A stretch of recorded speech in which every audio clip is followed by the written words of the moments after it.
ಇನ್ನು ರಾಜ್ಯಪಾಲರು ಮುಖ್ಯಮಂತ್ರಿ ಸಿದ್ದರಾಮಯ್ಯನವರ ವಿರುದ್ಧ ಪ್ರಾಸಿಕ್ಯೂಷನ್ಗೆ ಅನುಮತಿಯನ್ನು ಕೊಟ್ಬಿಟ್ರು. ಸೊ ರಾಜ್ಯಪಾಲರ ನಡೆಯ ವಿರುದ್ಧ ಕಾಂಗ್ರೆಸ್ ನಾಯಕರ ರಾಜಭವನ ಚಲೋ ಇವತ್ತು. ರಾಜಭವನ ಚಲೋದಲ್ಲಿ ಭಾಗವಹಿಸ್ತಾ ಇದ್ದಾರೆ ಮುಖ್ಯಮಂತ್ರಿ ಸಿದ್ದರಾಮಯ್ಯನವರು. ಸಿಎಂ ನೇತೃತ್ವದಲ್ಲಿ ವಿಧಾನಸೌಧದ ಗಾಂಧಿ ಪ್ರತಿಮೆ ಮುಂದೆ ಪ್ರತಿಭಟನೆ ಕೂಡ ನಡೆಯುತ್ತೆ. ಪ್ರತಿಭಟನೆ ಬಳಿಕ ರಾಜಭವನ ಚಲೋ ನಡೆಸಲಿದ್ದಾರೆ ಕಾಂಗ್ರೆಸ್ನ ನಾಯಕರು. ಈ ರಾಜಭವನ ಚಲೋದಲ್ಲಿ ಮುಖ್ಯಮಂತ್ರಿ, ಉಪಮುಖ್ಯಮಂತ್ರಿ, ಸಚಿವರು, ಶಾಸಕರು, ಕಾಂಗ್ರೆಸ್ನ ಸಂಸದರು, ರಾಜ್ಯಸಭಾ ಸದಸ್ಯರು ಎಲ್ಲರೂ ಕೂಡ ಭಾಗಿಯಾಗ್ತಾ ಇದ್ದಾರೆ. ಅಂದರೆ ರಾಜ್ಯಪಾಲರು ಏಕಪಕ್ಷೀಯವಾಗಿ ನಿರ್ಧಾರ ತಗೊಂಡಿದ್ದಾರೆ, ಇದು ತಪ್ಪು ಅನ್ನೋ ರೀತಿಯಲ್ಲಿ ರಾಜಭವನ ಚಲೋ. ಈಗಾಗಲೇ ಬೇಕಾದಷ್ಟು ಪ್ರತಿಭಟನೆಗಳು ಅವತ್ತಿಂದನೂ ಕೂಡ ನಡೆದಿದೆ.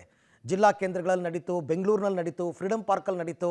ಈಗ ಮುಖ್ಯಮಂತ್ರಿಯೇ ಪಾಲ್ಗೊಳ್ತಾ ಇರ್ತಕ್ಕಂಥ ರಾಜಭವನ ಚಲೋ ಇವತ್ತು ನಡೆಯುತ್ತೆ. ಮೊದಲಿಗೆ ಗಾಂಧಿ ಪ್ರತಿಮೆ ಮುಂದೆ ಅವರು ಪ್ರತಿಭಟನೆ ಮಾಡಿ ಅಲ್ಲಿಂದ ರಾಜಭವನ ಚಲೋ ಕಾರ್ಯಕ್ರಮ ಎಲ್ಲರೂ ಕೂಡ ಭಾಗಿಯಾಗ್ತಿದ್ದಾರೆ, ಕಾಂಗ್ರೆಸ್ನ ಎಲ್ಲ ನಾಯಕರು.